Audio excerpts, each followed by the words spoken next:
Good morning, Riverside. All right. Good morning to all of you Universalist, Unitarians of Riverside. It is good to see you here. It is good to be here.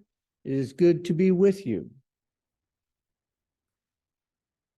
We are live in person and we are live Zoom. Our opening hymn this morning is number 381, From All That Dwell. From our gray hymnal, singing hymn 381. Feel free to sing as the Spirit moves you, but please only with a mask on. Please stand in body or spirit as you are able and join us. From All That Dwell.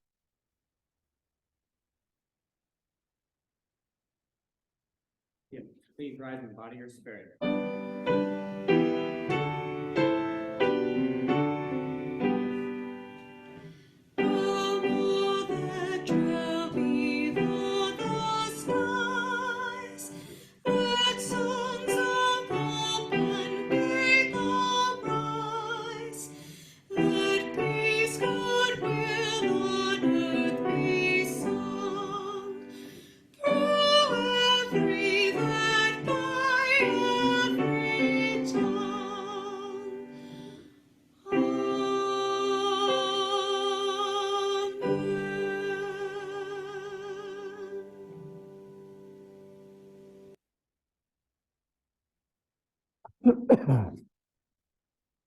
Thank you for joining us here, and thank you for joining us remotely on Zoom, where we will continue live streaming and posting these services on our YouTube channel for all virtual attendees. I'm Nick Williams, a member of the Worship Committee, and I will be your worship associate today. Other members of the Worship Committee that make this service possible include Alec Peck, whom you just saw singing up here. He is our music coordinator. Adam Wedeking, who monitors our visual and online connections, and Kate Lewicki, way back in the back, who is in charge of sound system. We also have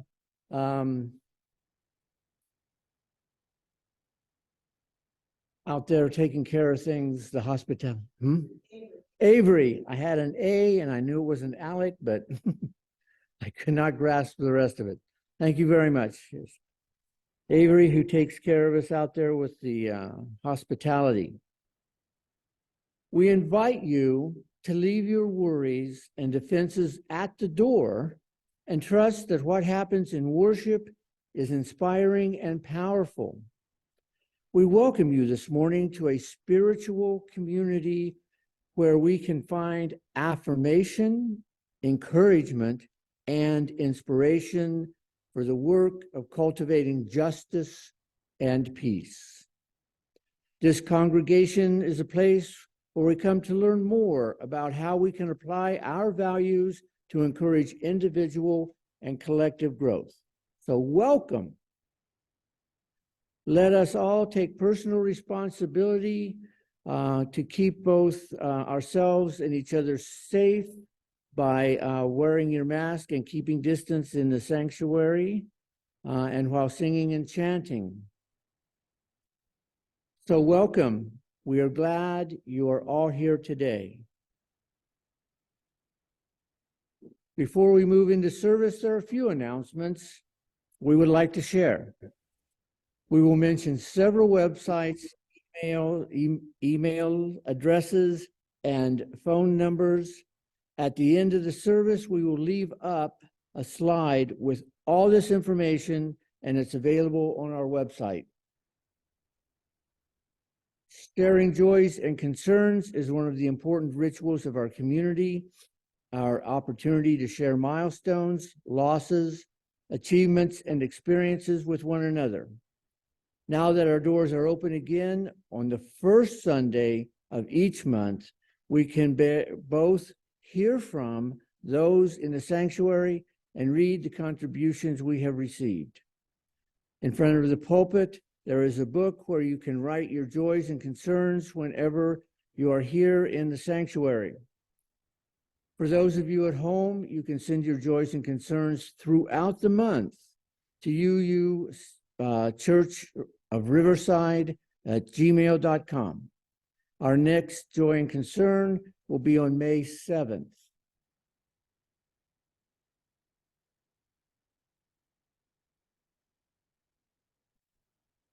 Longtime UUCR member and advocate Bonnie McFarland will be moving back to Michigan after 29 years in Riverside.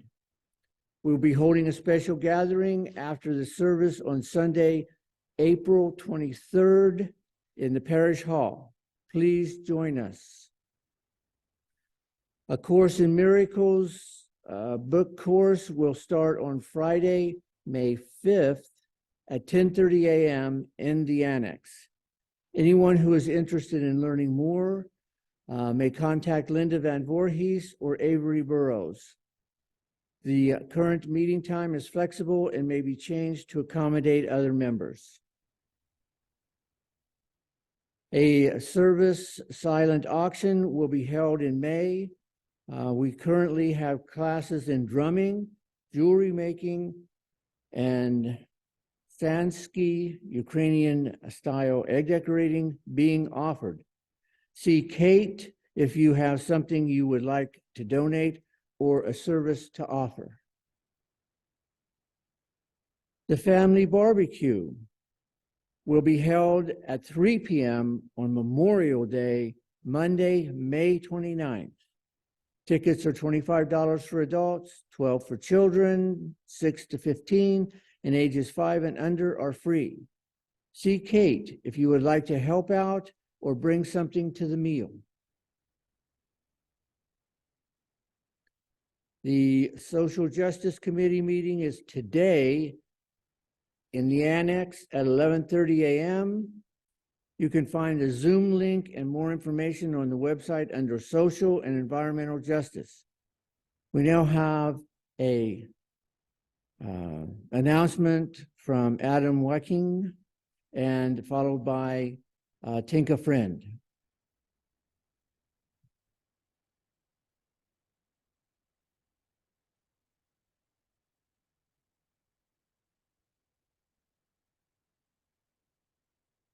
Good morning. CURE, C-U-U-R, the Concerned UUs of Riverside, is an outreach subcommittee of our Social and Environmental Justice Committee. They're the ones that do all of our sort of connection in the community. We are starting collections. We used to do collections back prior to COVID. We are kind of restarting those for the many things that we do. We'll be collecting food items and hygiene. Those items will go either to our little free pantry, which is on the fence here between the church and the annex, where people can just come whenever they want to and take what they need. We will also be stuff that Food Not Bombs, which cooks here and does their distribution from here, things that they need, they can get from there. And also us and Food Not Bombs and some other groups throughout the city take part in the Riverside People's Free Market, which is on the second Saturday of every month at Fairmont Park, where we just have a bunch of groups that give out stuff for free. So stuff that we collect will also be given out there. There is also, if you got the half sheet when you came in, I'm not sure if the half sheet was out there when you came in, there is a QR code to donate if you'd like to donate money for what we do. We always, at the Riverside People's Free Market, we always provide water. That's sort of been our thing at the market. Food Not Bombs does food. There's groups that do hygiene. We always bring water. And so money donated to that will mostly go to that. And also from time to time, we are starting to do more like feedings and stuff from the church here. So it will all be helpful and all go towards that. We will start doing collections at service starting next week. When we do the collection, the plate, we'll also have a reusable shopping bag that will go around. People can put those donations in. There is also a bin. You'll see the picture of it here. It's right on the other side of this wall in the parish hall. anytime you're in the church or you've got something you'd like to donate, you can put it in that bin, and it will be either out on the free pantry or in Food Not Bomb stuff, or for our stuff to go to the market. So yeah, donate when and if you can, help us be able to, play that role in the community. There's a lot of need in our community, and we want to be able to step in and help some of them. So thank you. Okay.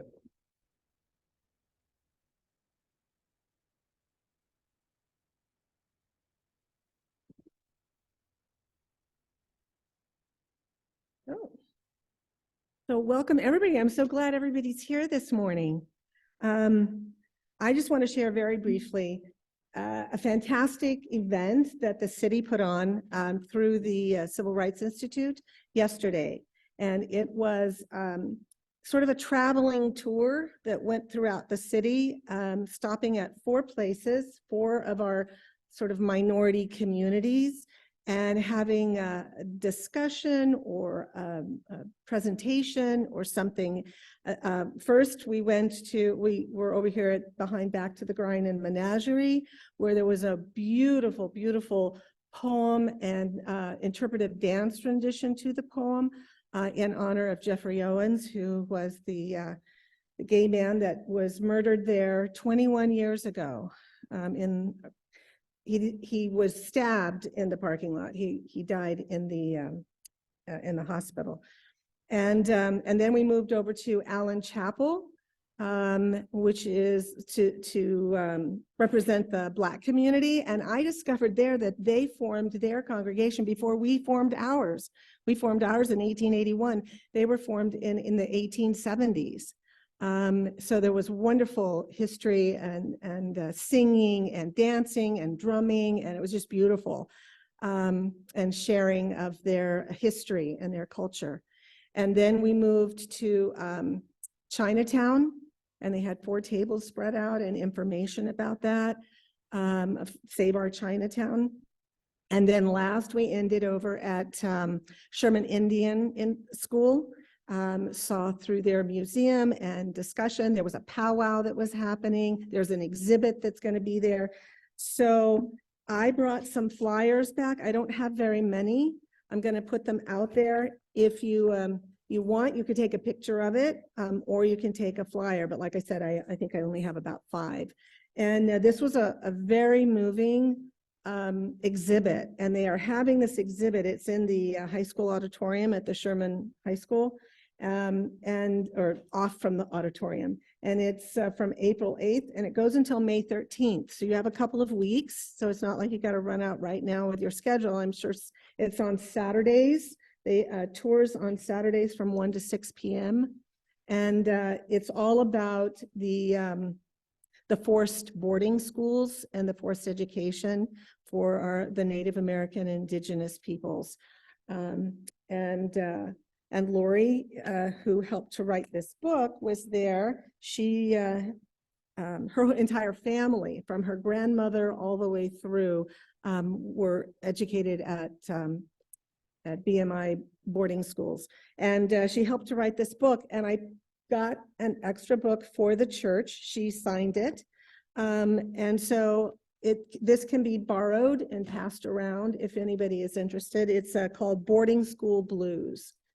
And so anyway, I just want to, so it's the tour is an annual event. So last year was the first, this was the second. So I really urge you, hopefully it'll come up again next year to participate. Was there anybody else in here? Did anybody this morning go besides me?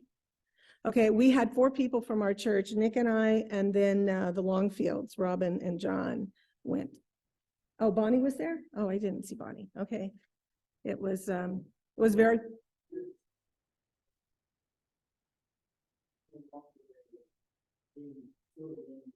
Oh, it's still a high school. It's an accredited high school. And where before, when it was first started, the indigenous culture, language, all of that was forced out of the students, forbidden.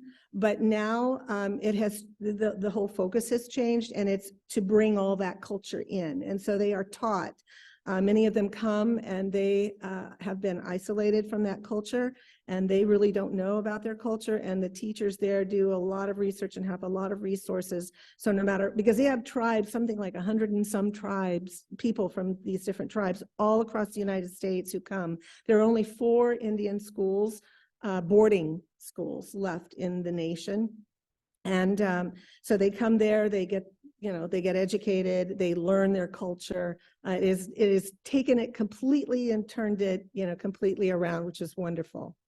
So I urge you.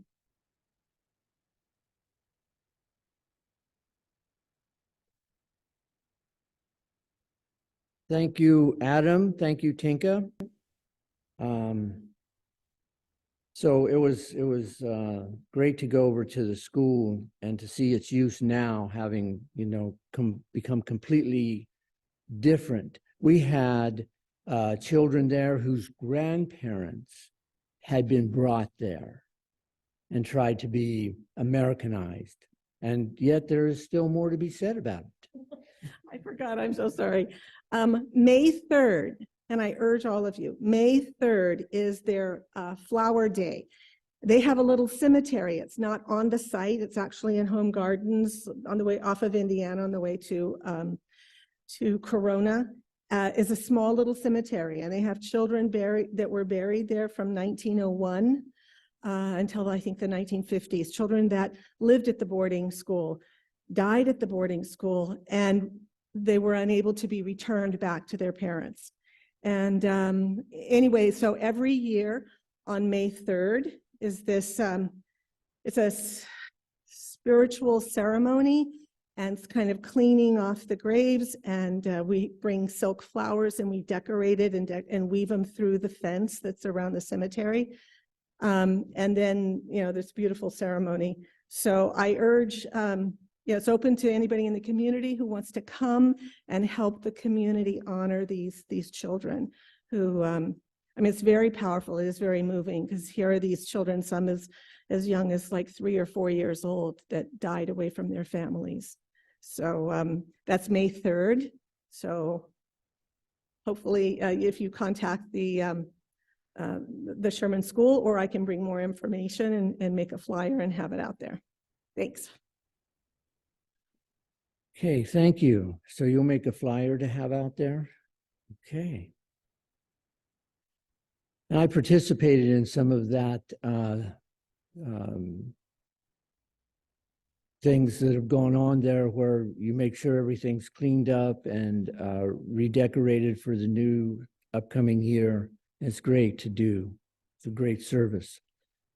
And now I invite you to sit back and take a slow, deep breath as we move into the worship hour. You are welcome to read with me the mission statement of our church.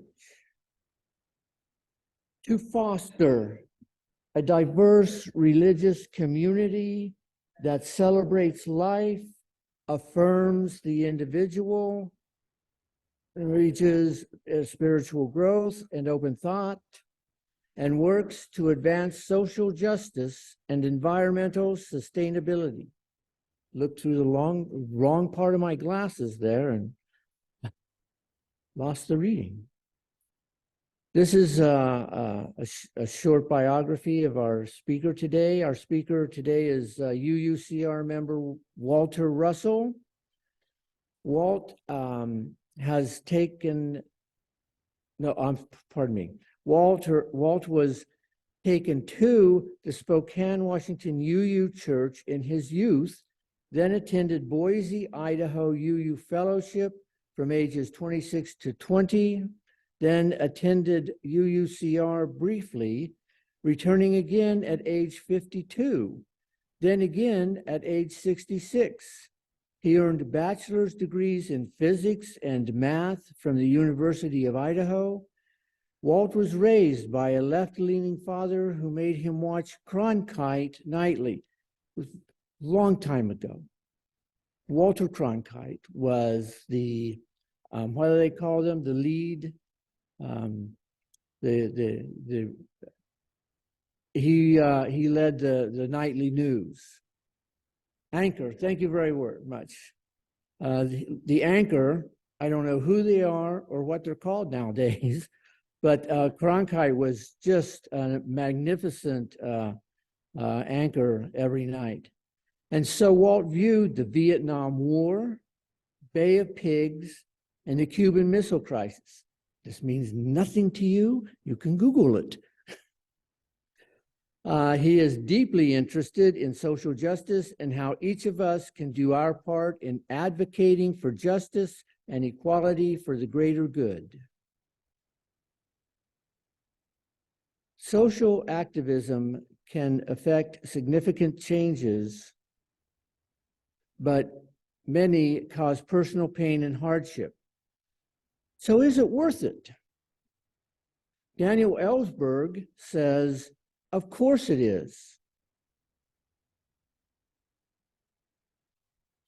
And now our lighting of the candle and chalice. We have two lightings of sacred flames. The first is the occupied Indigenous Peoples Remembrance Candle. The second is the lighting of our own chalice, the symbol of our faith. We walk upon the traditional territories of diverse and sovereign peoples, the original people of this land who continue to cry out for justice and determination, self-determination. This spot we occupy was first the sacred space of several groups of indigenous peoples, including the Cahuilla, the Capeño, and the Serrano. We, the Universalist Unitarian Church of Riverside, light this sacred flame as the stewards of the sacred and holy place. We are blessed with the space and opportunity to strive to live out our common principles, to bring justice, equality, and compassion into our daily lives, to resist all that threatens the earth and her people, and to be part of the world community with peace, liberty, and justice for all. Let these thoughts carry us forth as we journey and worship together.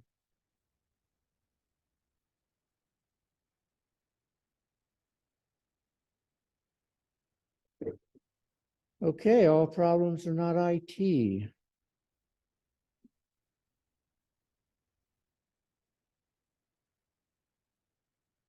Thank you, Alec.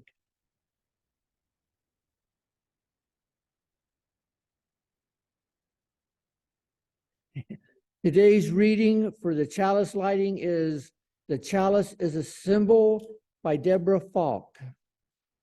A chalice lit in our midst is a symbol of our liberal faith, a faith built on the foundation of freedom, reason, and tolerance, a faith sustained by acts of kindness and justice, a faith that visions a world flourishing with equality for all her people, a faith that demands the living out of goodness, a faith that requires thoughtfulness, a faith of wholeness. This tiny flame is a symbol of the spark of all this within each of us.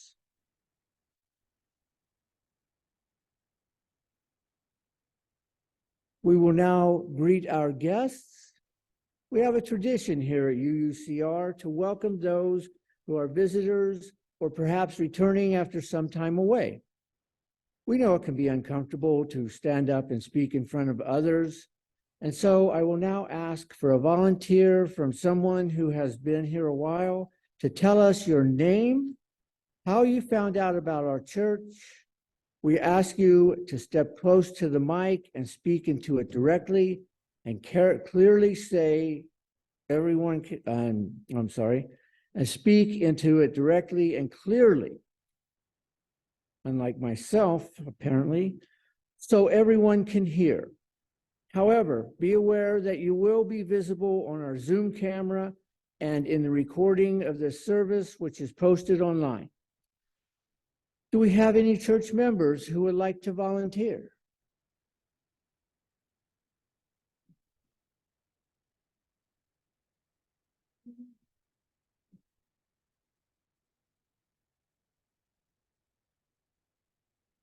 Morning, everybody.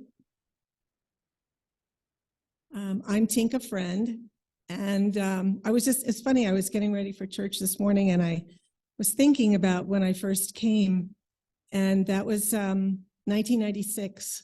And I always say that whenever I come up or if I introduce myself, since 1996, and it just hit me that in 3 more years, in 2026, it'll be 30 years. 30 years. It's just like, whoa. My husband and I came here. We weren't even looking, well, we were looking for a spiritual home, but we had given up. We had gone to, we searched. We both came out of a Christian spiritual tradition. And so we looked around and we went to various different services, and it was just like, no. And we'd just given up. And we weren't actively looking. And some friends of ours who were liberal Catholics said, they kept saying, I think you should, they're from back east. And so they knew more about the UU Church. I think you should check this out. And we were just like, not another one. And so, they got tickets, and they said, hey, there's a fundraising that's going to be held at this church for hospice.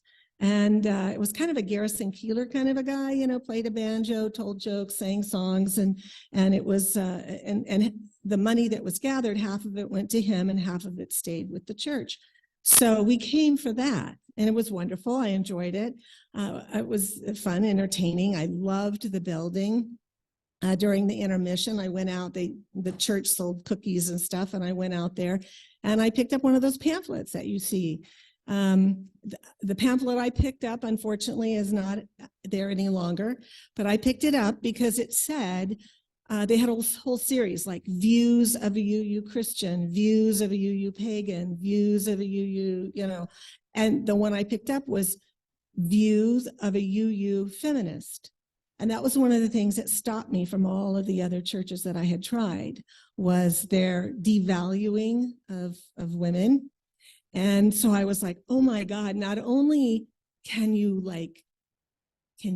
come out as a feminist in this church, but they're like, whoa, really honoring that. And so we decided to start coming.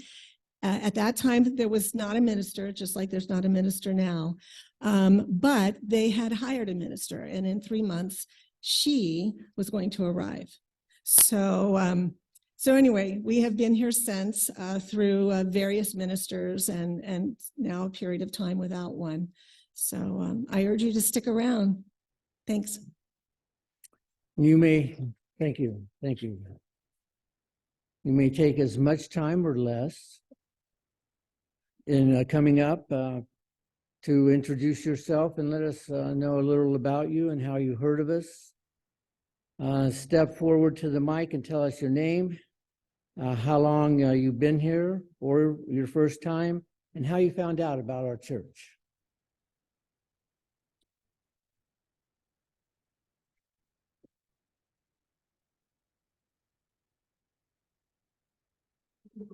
Yeah. Is this okay right here? Okay. So I'm Nick. Great name, by the way. Yeah. Thank you. I am here with my roommate Christian, my girlfriend Kat. And what I think is interesting is that the three of us, I think, all come from slightly different religious or spiritual backgrounds. But, at the end of the day, I think wanting to, or whatever, I think feeling a little bit uncomfortable maybe with the certain backgrounds that we came from and different ways of being taught and having questions that weren't seemingly able to be answered all the time. I think for me, I've had a lot of frustrations with kind of how it seems like a lot of different religions are attacking each other. And it seems like for an environment where we should be accepting of everyone, for whatever reason, it seems like a lot of places have a hard time doing that.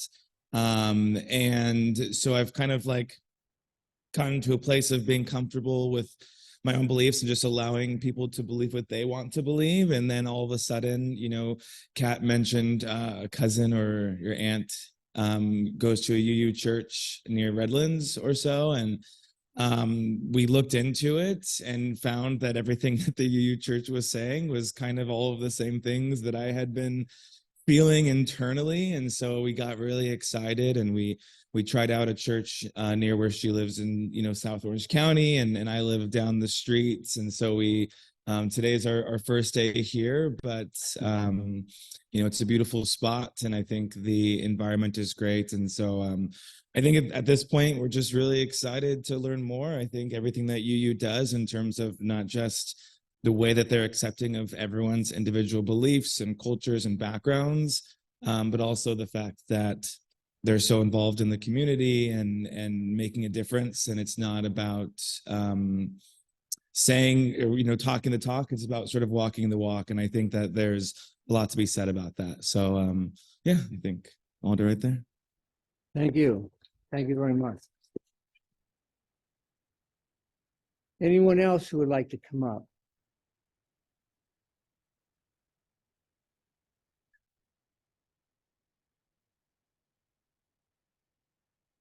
Welcome. Step close to the mic. Thank you. Your name and how you heard about us and where you're from. Thank you. My name is David Torres. I heard about this church. Actually, I saw it. I used to live in this area about 30 years ago.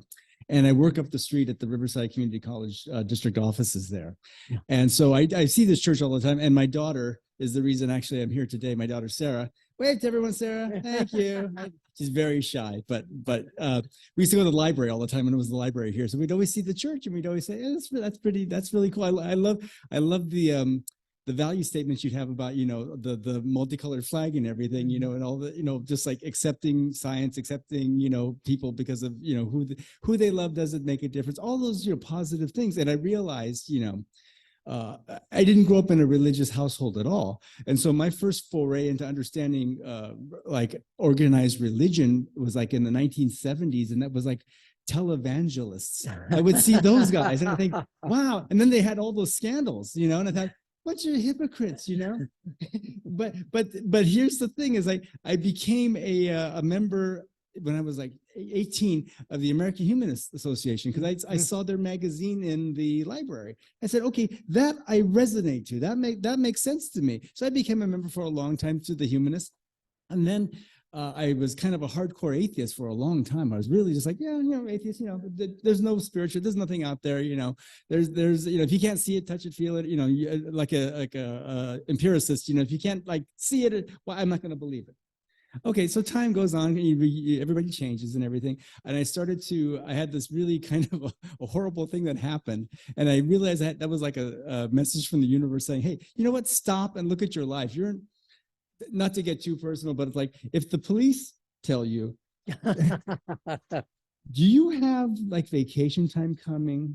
I said, yeah. I said, could you like get out of town for a couple of weeks so we could cool down this guy who threatened to kill you? So, oh, okay, yeah. So that was kind of like my wake-up call, like, you know what? Your life is kind of rudderless right now, David. So that's when I started this kind of a more spiritual and ethical kind of a journey. And so I looked into Judaism because I thought, well, okay, I didn't understand the Christian like theology of like the Trinity. I couldn't make that work in my head, despite all their it's really funny because they're really well-meaning. The people who believe like in the Trinity, they say, well, it's kind of like water, where water can be gas and it can be air. It can be gas, it can be water, it can be a solid. I said, yeah, but not all at the same time. So they know. So I appreciate that there were well-meaning. So I tried Judaism, I couldn't quite commit to that. Tried Buddhism. I said that, like a Buddhist light is what I was doing. And then I met Sarah's mom. Sarah's technically my stepdaughter, but I've known her for like 20, we've been, my wife and I, her mom, have been married for like 20 years now. And so my wife is ostensibly like a Protestant Christian. And so I said, okay, I'll go to her church. And then I said, well, just because you can't believe certain things like the Trinity, don't let that hold you back. Just kind of like jump in. Okay. Just kind of jump in and see, because it's like, it's keeping you from a larger consciousness, this idea that you can't I can't make the Trinity work, and say, well, okay, and it's going to hold back. Just, just say, you don't have to understand that, just kind of go on to the next step of it. So I became like a baptized Christian, and I studied it more and more. And as I studied it more and more, I realized, you know what? that's not the version of Christianity I want either, because that's not resonating to what Jesus said. It's okay. Jesus is, that's, I always refer to Jesus. That's my teacher. That's the one who taught me how I want to be, the example I want to lead. So in the last 15 years since I've been ostensibly a Christian, I've kind of gone away from that traditional interpretation of Christianity to kind of a more broad-minded idea of Christianity. So now it's if you were to see, I wear a crucifix, a little cross over my neck. Also have a Star of David. Also have a lotus from the Buddhism, that grows in it. And then I have a skull from the Stoics that reminds you, hey, memento mori. Say, hey, remember you're going to die. So it's I have a variety of values and ideas. And so when my daughter said, let's go to the Unitarian Church, and we tried to come one time, but then there was a problem. But she came on her own independently a few weeks ago. And she said, you're going to come with me? I said, yeah, I'll come with you this week. I can come. And so when I came in, I was so heartened or encouraged. I read the principles. It's grounded in the humanistic teachings. Oh, the humanists were back. Good. Okay. So I felt right at home here. So this, I just wanted to, that's kind of the background that I come with. So I'm very supportive of what the Unitarian Church, what I know of it. I'm very supportive of what they do, what they believe. And so I just wanted to come and be here, supportive of my daughter, but also kind of see what it's like here. It's a very lovely, warm community here. So I just wanted to thank you, and let me introduce myself. Thank you. Thank you very much. Thank you.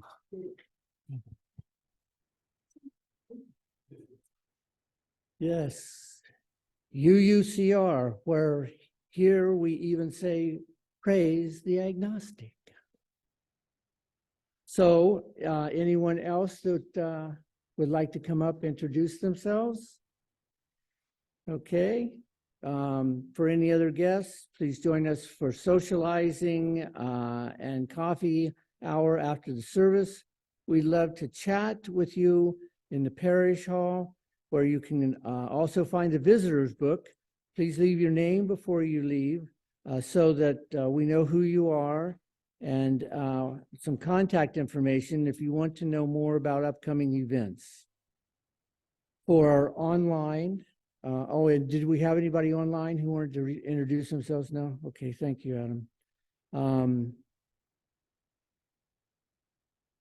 The best way to get added to the mailing list for those online is to email the church office at admin@uuchurchofriverside.org. And now our hymn is number 123, Spirit of Life, from the Gray Hymnal. Feel free to sing as the Spirit moves you, but please only with mask on. Please stand in body or in spirit as you are able, and join us in singing 123, Spirit of Life.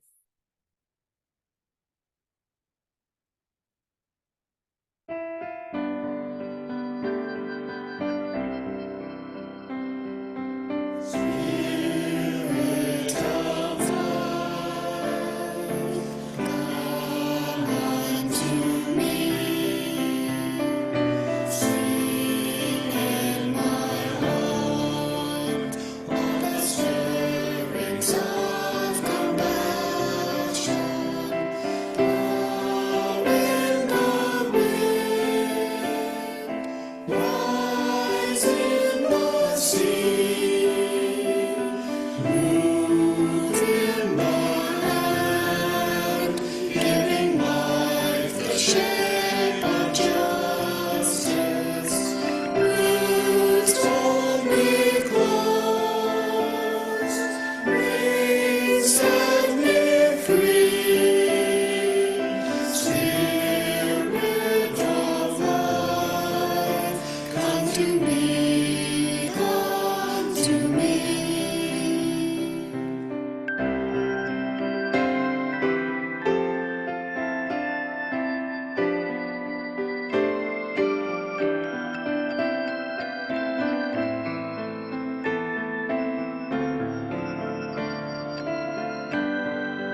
This portion of our service is to support our beloved historical church.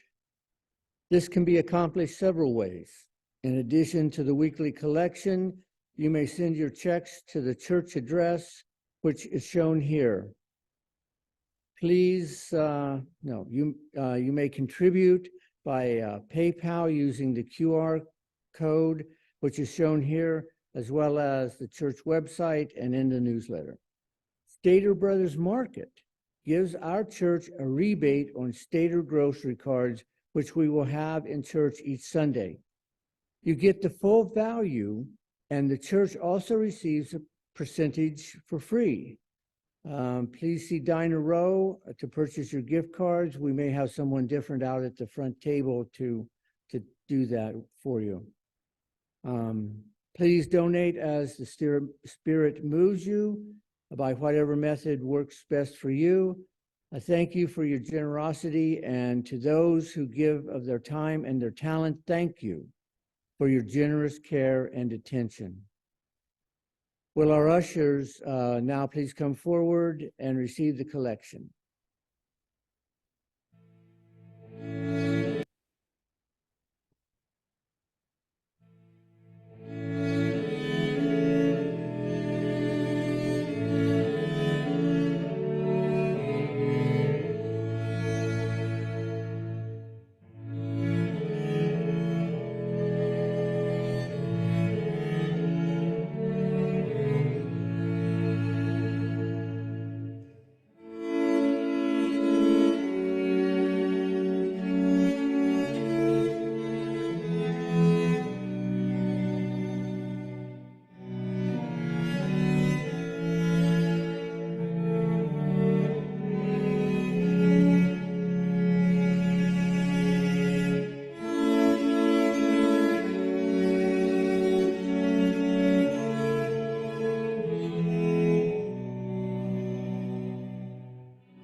Our next hymn is number 402, From You I Receive, from the Gray Hymnal.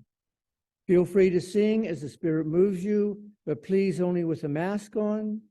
Please stand in body or spirit as you are able and join us in singing hymn 402, From You I Receive. From you I receive, to you I give. Together we share, from this we live. From you I receive, to you I give. Together we share, from this we live. From you I receive, to you I give. Together we share, and from this we live.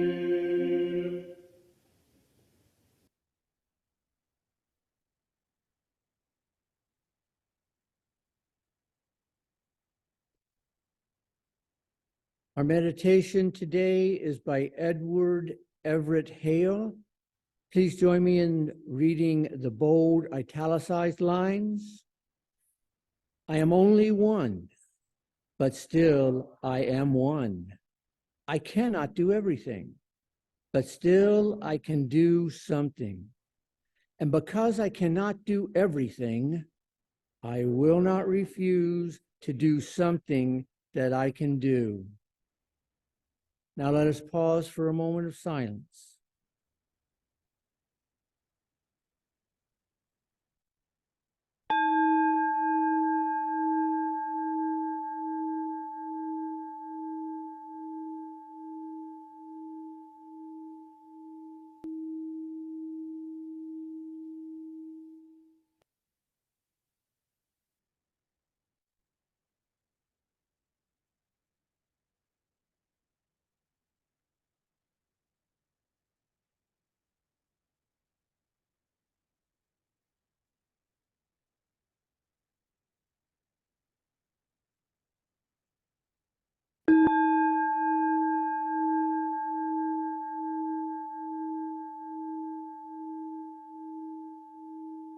And now I would like to introduce Walt Russell, speaking to us on Can Doing Good Be Painful?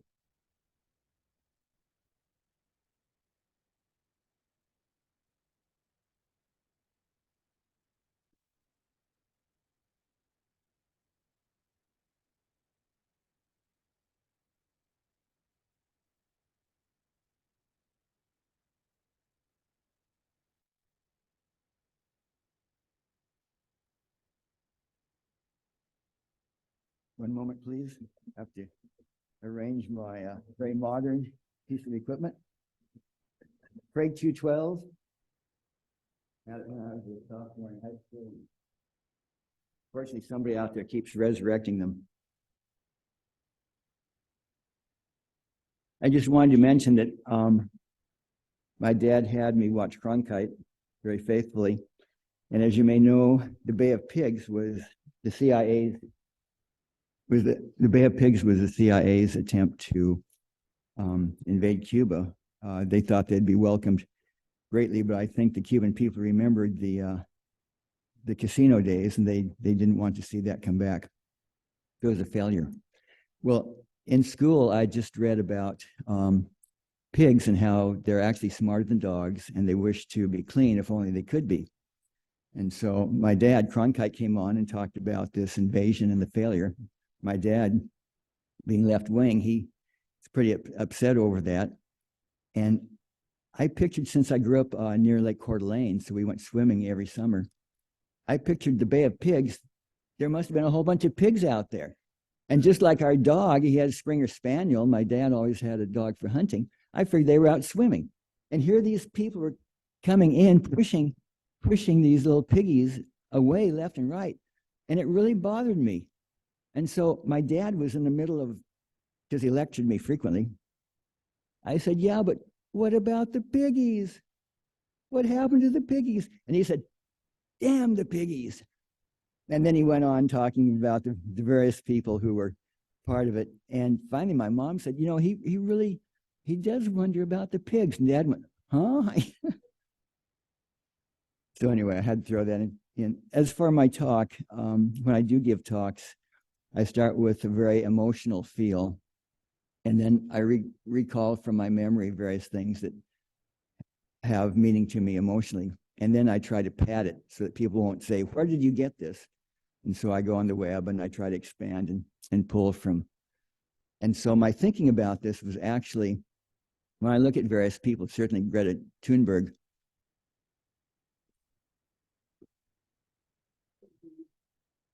Don't, was it too loud? I don't want to be too loud or too soft, just right. Anyway, when I saw Greta Thunberg, I decided that if you're clever enough and persistent, as she is both those qualities, and if somehow the world decides, yeah, we'll give you a chance, you'll of course then be hammered greatly. And that's the misery part of it. The more significant you are, the more miserable you'll be in how you're being treated. And so I do picture that most of each of us has the capacity, if we're sufficiently clever, and also if we wish to persist, that we can make a significant difference. I do outline in my talk those people who have positions of power. So strangely, they don't suffer like those without power. They actually have quite a lot of fun times doing really powerful and sometimes really frightening things and get away with it very easily. So weighing all that together, I just thought it was interesting to see how some can do things that in their mind are politically significant and safe, and then others do seemingly very kind things that really aren't sometimes even that they would even view as being political. Just the right thing to do, and they find themselves being slapped unmercifully, like the first person that I'll be mentioning in my talk.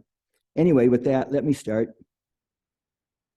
And want an aside to current events linking to our Unitarian faith and our UU churches.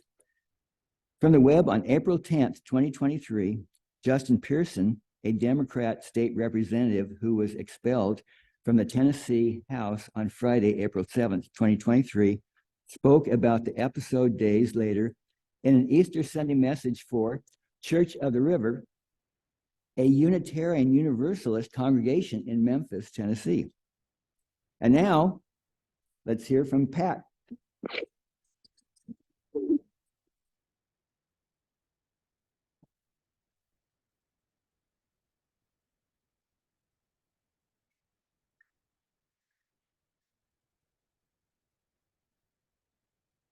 Pat Benatar. Treat the world right, and by the golden rule, you'll be rewarded as well. Sounds simple enough, just follow your beliefs. Do the right thing, and voila. Any risk? Ask Stephen Donziger, who Isabella Paz of the New York Times in October 27, 2021 reported, quote, the environmental and human rights lawyer who won a $9.5 billion settlement against Chevron Oil Company over oil dumped in indigenous lands in the Amazon rainforest surrendered himself to the federal authorities on Wednesday to begin a 6-month prison sentence, end quote. How did this happen? Isabella Paz quoted from Donziger's lawyer, Ronald Kuby, the following, quote, after the U.S. attorney for the Southern District of New York declined to prosecute the case, Judge Kaplan took the rare step of appointing a private law firm, Stewart and Kissel, to prosecute Mr. Donziger in the name of the U.S. government. Isabella Paz added, quote, Mr. Donziger turned himself into a federal prison in Danbury, Connecticut, where he will serve his 6-month sentence. He had already spent more than 800 days under home detention after the court cited flight risk concerns, end of quote. Sometimes there is little risk. Stormy Daniels was paid $130,000 by then President Donald J. Trump's lawyer, Michael Cohen, as reported on May 3rd, 2018, by the New York Times, Jim Rutenberg and Jacqueline Pieser in their article entitled, quote, The Path of Stormy Daniels' $130,000 payment to keep quiet, end of quotes. The payment reason? Hush money for one sexual encounter as described on YouTube on 60 Minutes Australia on October 8th, 2018 with Trump. So the truth seemed punishment enough for her and nothing for the former president, but her lawyer. The PBS NewsHour of December 5th, 2022 reported, quotes, Michael Avenatti sentenced to 14 years in California fraud case, end of quote. The NewsHour continued, quote, the government dropped all other remaining charges against Avenatti stemming from a 36-count indictment after he pleaded guilty earlier this year to 4 counts of wire fraud and a tax-related charge without reaching a plea deal with federal prosecutors, saying he wanted to be accountable and spare his family further embarrassment.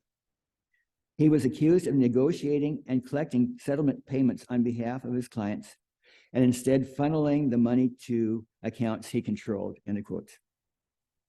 Before sentencing, Avenatti apologized to the 4 victims in the case, 3 of whom were in the courtroom. Quote, I am deeply remorseful and contrite, end of quote. Avenatti also said, quote, there is no doubt that all of them deserve much better, and I hope that someday they will accept my apologies and find it in their heart to forgive me, end of quote. The prosecution wanted to give Avenatti 17.5 years, while Avenatti's asked for 6 years for these and past charges. Previously, Avenatti was sentenced to 5 years for stealing book proceeds from Stormy Daniels and of trying to extort Nike if the shoemaker didn't pay him up to $25 million. There can be ongoing pain. Greta Thunberg was recently arrested while protesting the reauthorization of using coal in Germany.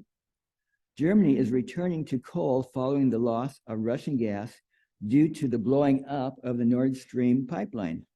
BBC's Merlin Thomas on October 18, 2022, described the explosion as the following, quotes, blew away 50 meters of pipe, end of quote.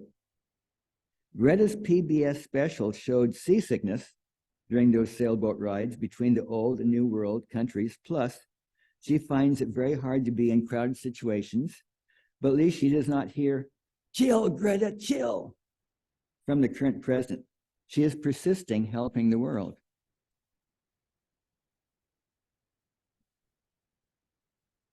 As for blowing up the Nord Stream gas pipeline, journalist Seymour Hersh, who won the Pulitzer Prize for reporting the My Lai massacre in Vietnam, says he has a source that details how divers placed explosives during a NATO maritime exercise called Baltops 22 on the pipeline. This is according to Dernbos and Chamberlain's February 8, 2023 article in the New York Post. They further state that President Biden said on February 7th, 2022, quote, "If Russia invades, that means tanks or troops crossing the border of Ukraine again, then there will be no longer a Nord Stream 2. We will bring an end to it." End of quote. Well, not much anxiety in this example. Do I have another? On September 30th, 2022, according to the AP's Jacqueline Martin, during a news conference with Canadian Foreign Minister Melanie Joly in Washington, D.C., our Secretary of State, Anthony Blinken, said, quote, "It's a tremendous opportunity to once and for all remove the dependence on Russian energy and thus to take away from Vladimir Putin the weaponization of energy." End of quote. The AP article continues. Blinken boasted that the U.S. is now, quote, "the leading supplier of liquefied natural gas to Europe." End of quote. In addition to shipping its own fuel to Europe, Blinken said that the U.S. is working with European leaders to find ways to, quote, "decrease demand" and, quote, "speed up the transition to renewables." Now, back to two miserables. Julian Assange is currently in the Belmarsh prison in London. His health is not good. The U.S. is attempting to extradite him to face the antiquated Espionage Act. Many are calling for President Biden to drop all charges.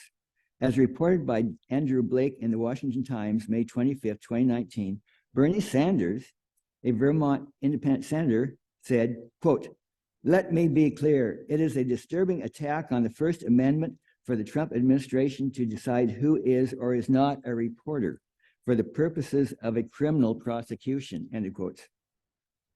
More recently, according to Lauren Sforza from The Hill website on April 11th, 2023, Representative Rashida Tlaib and 6 other Democrats sent a letter to Attorney General Merrick Garland asking him to drop all charges against Assange, saying the charges, quote, "pose a grave and unprecedented threat to journalism practices and the First Amendment," end of quote.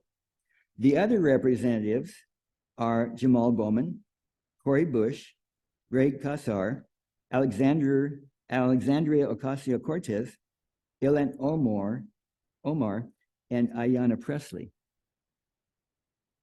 Edward Snowden appears safe from charges thanks to being able to stay in Russia. The movie about him shows his shock that his program, which is to be used entirely on hostile foreign powers, is commonly used on U.S. citizens. That was classified information. So he faces jail upon returning home, while currently both the current and former presidents have classified documents casually held. The former president having many top most secret items labeled as, quote, "eyes only in a secure compartment," end of quotes. Both intend and expect to run for president again. Here's someone who thought he was insulated. Roy S. Moore, a former Alabama Chief Justice and District Attorney, came under fire while running for the Senate. The New York Times, Stolberg and Martin, on November 3rd, 2017, reported, "A 5th woman accuses Senate candidate Roy Moore of sexual misconduct," end of quote. Steve Peoples of the Associated Press on November 9th, 2017, reported that this prompted Senator John McCain to say, quote, "he should immediately step aside," end of quote. And the results? The 2017 United States Senate special election in Alabama took place on December the 12th, 2017, to fill a vacancy in the U.S. Senate through the end of the term ending on January 3rd, 2021. The vacancy arose from Jeff Sessions' resignation on February 8th, 2017, to serve as the 84th United States Senate, the United States Attorney General. Democratic candidate Doug Jones defeated Republican candidate Roy Moore by a margin of 21,924 votes, which is 1.63%. Jones became the first Democrat to win a U.S. Senate seat in Alabama since 1992. While Roy Moore's November 2017 political demise looked certain, recall that the PBS talk show host Tavis Smiley was terminated in November of 2017. I watched him regularly, and there appeared to be no one on his staff who was angry with him, though he did admit on air to dating some of his staff. This ultimately led to a court case. The PBS lead attorney, Grace Specht, said, quote, "In the midst of the Me Too movement, he violated our morals clause. You can't have a consensual relationship between a manager and a subordinate because of the power dynamic. It's never consensual because that manager has power over all aspects of that person's employment," end of quote. Then something with a real bite came, as reported on NPR, March 4th, 2020. Quote, "Tavis Smiley ordered to pay PBS $1.5 million for violating network's morality clause." More miserables. From The Guardian's Sean Walker of October 3rd, 2013 comes the headline, quote, 30 Greenpeace activists charged with piracy in Russia, end of quote. Walker's article continues, quote, "The environmentalists were detained last month as Greenpeace's boat, the Arctic Sunrise, sailed towards the Pererazalumnaya, I can never say that, oil rig in the Pechora Sea. 2 activists attempted to board the rig, and Russian border guards intervened, descending onto the boat from helicopters. They later forcefully towed the Arctic Sunrise back to Murmansk," end of quote. This prompted John Savin, executive director of Greenpeace, to comment, quote, "The decision to bring charges of piracy against 2 freelance journalists and 28 Greenpeace activists, including 5 from the UK, is completely outrageous. There isn't a shred of evidence to justify holding these activists, let alone charging them with piracy," end of quote. The threat can be ever present. Recall how Salman Rushdie tried to explain Islam to Westerners via his 4th novel, Satanic Verses. A fatwa was issued against Rushdie by Iran's supreme leader, Ayatollah Khomeini, and Salman spent years in hiding, fearing for his life. I found the following background on Rushdie from the web. Born into a Muslim family in Mumbai, now Mumbai, India, on June 19, 1947, Rushdie moved to Pakistan with his family as a teenager before studying at England's rugby school and reading history at Cambridge University. From Wikipedia, I gathered the following. On August 12, 2022, a man stabbed novelist Salman Rushdie multiple times as he was about to give a public lecture at the Chautauqua Institution in Chautauqua, New York. A 24-year-old suspect, Hadi Matar, was arrested at the scene and was charged the following day with assault and attempted murder. Now, 2 ladies who were shot. In 2020, Gabby Gifford spoke on the 3rd night of the 2020 Democratic National Convention, urging action on gun control. She worked with a speech therapist for months in preparation for the speech. She also performed America on the French horn, an instrument she had played as a teen, as a symbol of her recovery from the attempted assassination. She suffered a gunshot head wound during her Congress on Your Corner campaign event that occurred on January the 8th, 2011 in Casas Adobes, Arizona, when she was a U.S. representative. In 2017, she changed the name of her gun control organization, Americans for Responsible Solutions, to simply her name, Gaffy, showing she'll not go away or be silent. On July 7th, 2022, She received the Presidential Medal of Freedom from President Biden at the White House. Still, it can't make up for her permanent loss of abilities. And now the story of the 17-year-old, sorry, wake up, youngest recipient of the Nobel Peace Prize on October 10th, 2014, who fervently believes in every girl having the right to an education. Despite warnings, she persists still, even after the attack on her life, and death threats still after a painful, slow recovery. After the assassination attempt, she wrote a book published in October of 2013 entitled, quote, "I Am Malala, the girl who stood up for her education and was shot by the Taliban," end quote.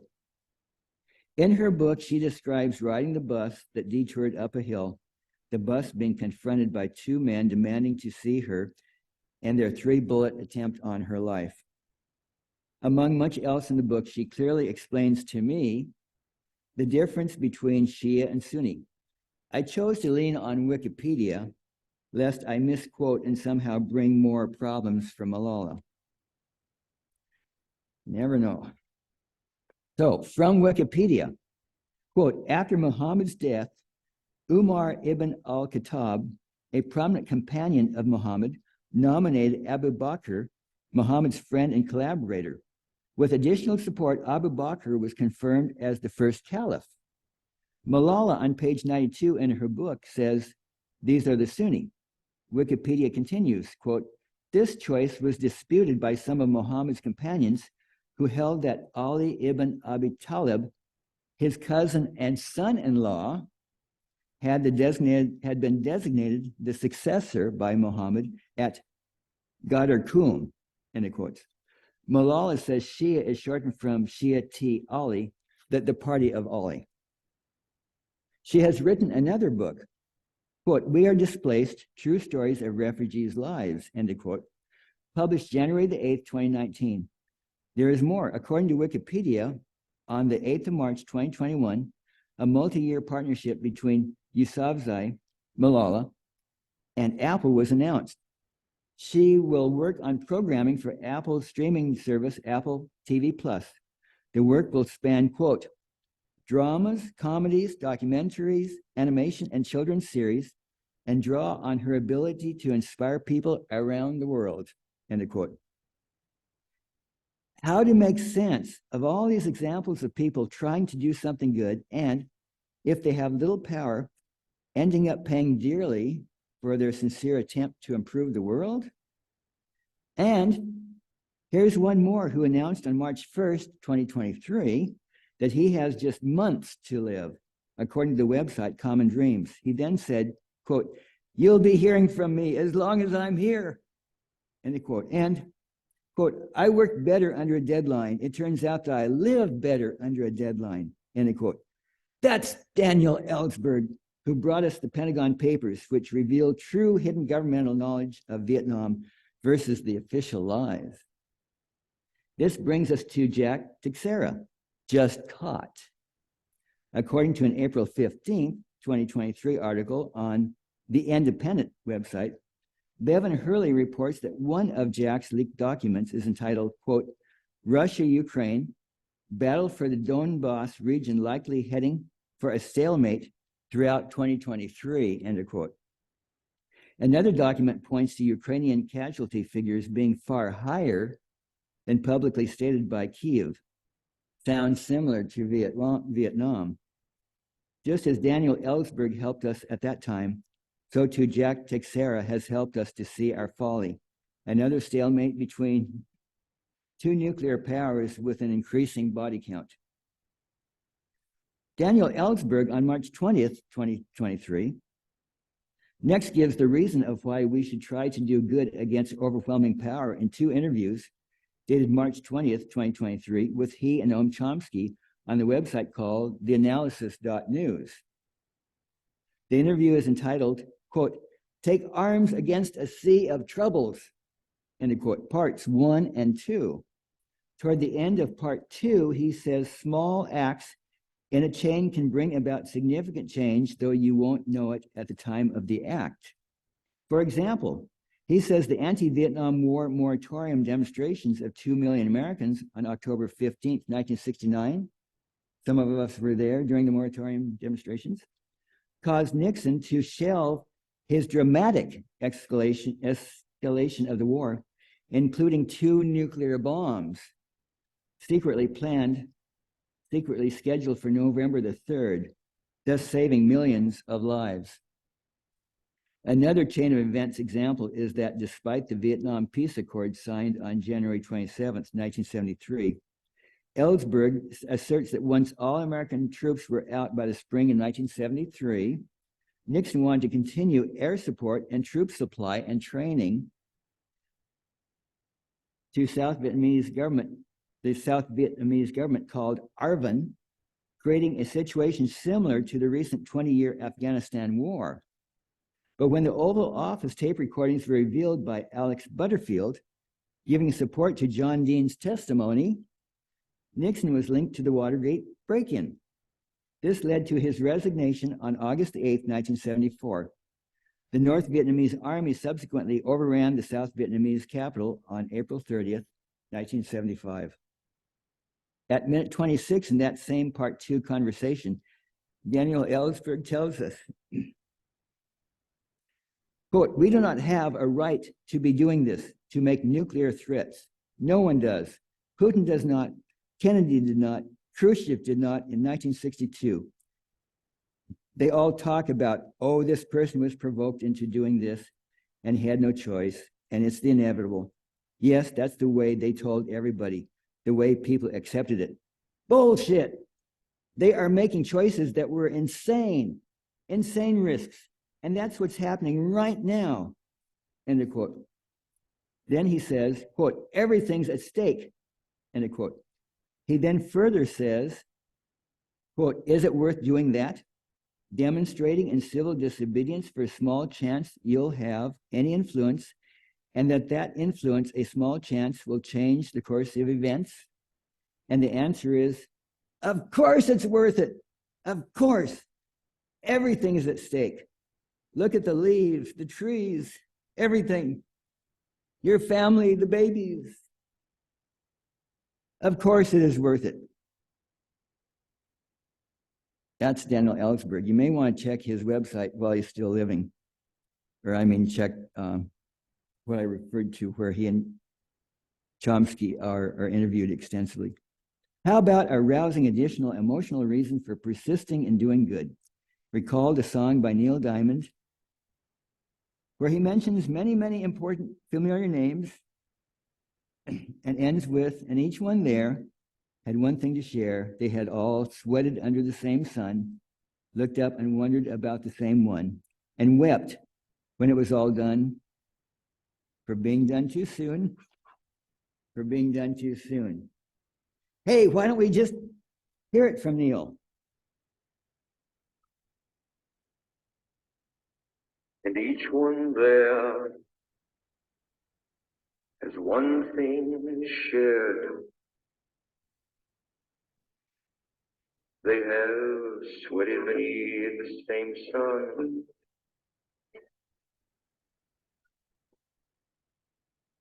looked up and wondered the same morn.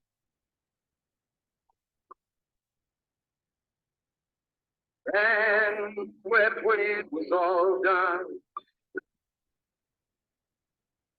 being done too soon, being done too. Thank you very much.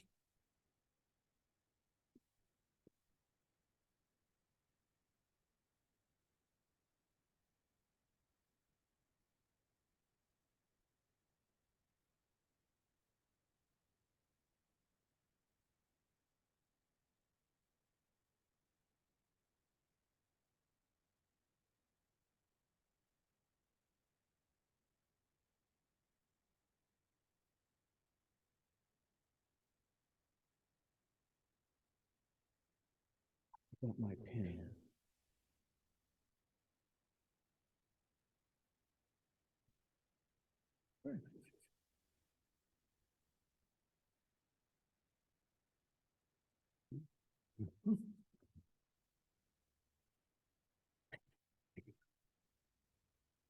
Our closing hymn is number 1028, Fire of Commitment, from the Teal hymnal.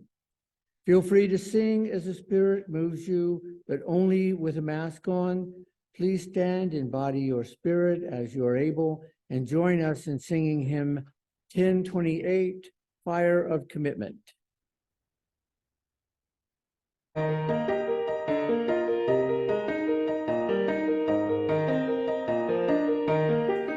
From the light of days remembered burns a beacon bright and clear, guiding hands and hearts and spirits into faith set free from fear.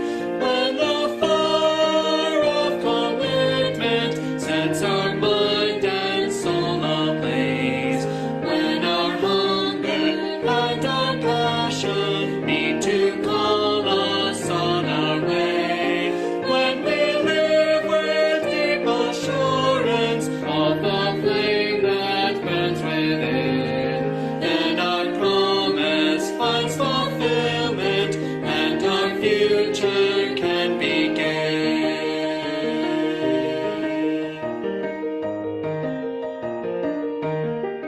From the stories of the living brings a song both brave and free, calling pilgrims still to witness to the life of liberty.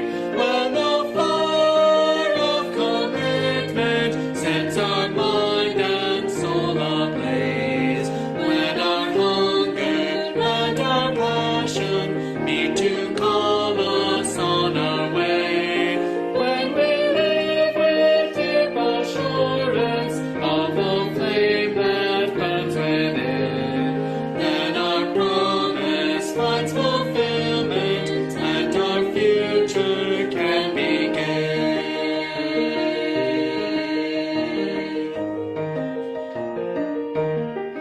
From the dreams of youthful vision comes a new prophetic voice, which demands a deeper justice built by our courageous choice.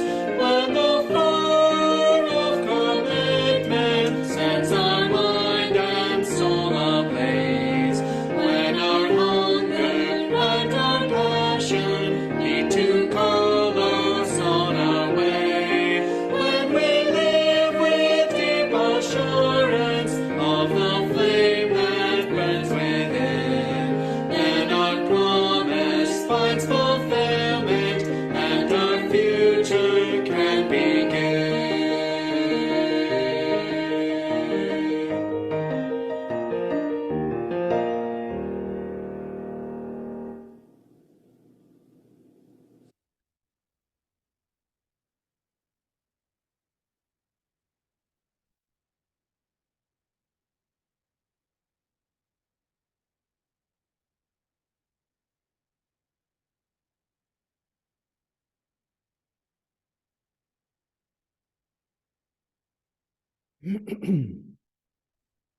When I say go in peace, I don't mean go in mindless oblivion.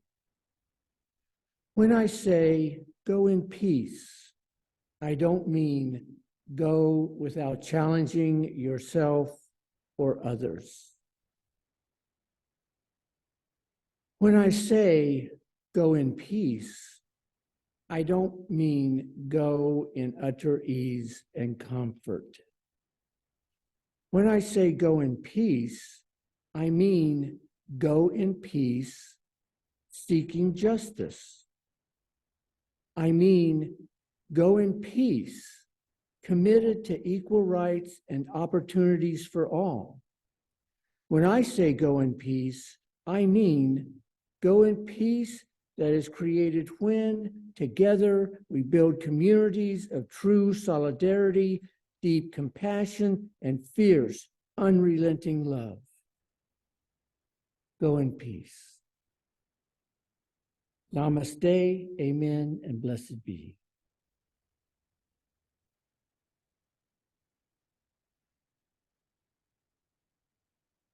Thank you. Wait for sharing your valuable time and insights with us this morning. What? Walt. I'm sorry.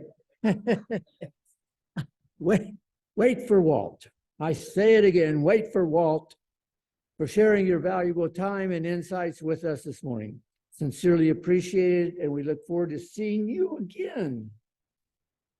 For those of you who would like to stay in the sanctuary for 10 to 15 minutes to share some discussion or observations from the service, please remain in the sanctuary or online.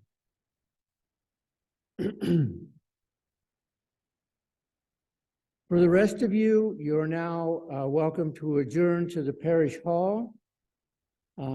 Would anyone like to come up and share their thoughts?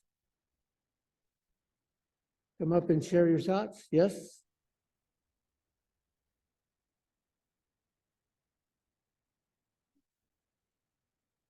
You took notes? No, it's actually I have a quick announcement.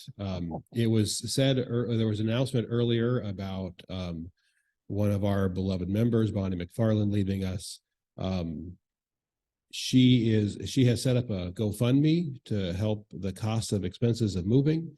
If you would like to help her with that, come see me and give me your email on this list here, and I will email you the GoFundMe information. For those online, or if you're not able to give me your email now, you can email secretary@uuchurchofriverside.org, and I will send you the GoFundMe information that way. And also, social justice, I think, was announced this meeting at 11:30. I'm going to say 11:45 just because the service went a little late. It'll get time to get over there. So, Thank you. Thank you. Anyone with any comments after that thoughtful and deeply informative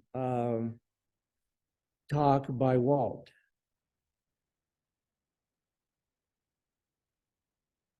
Tinka friend?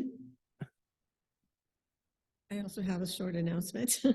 I know that we have some new visitors, new people that are here today. And I'm just offering, I'm the docent here at this church and the historian. So if any of you want to stick around after when everybody leaves, I can give you a quick, a short version of the tour that I usually do.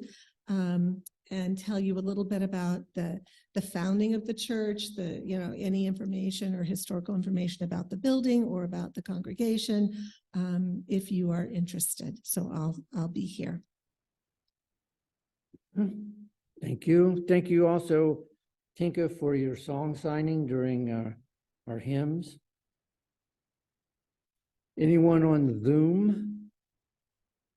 Comment? Question? No?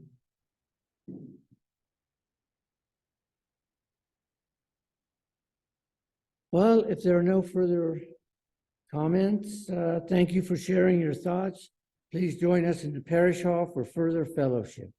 Thank you all for being here. Bless you.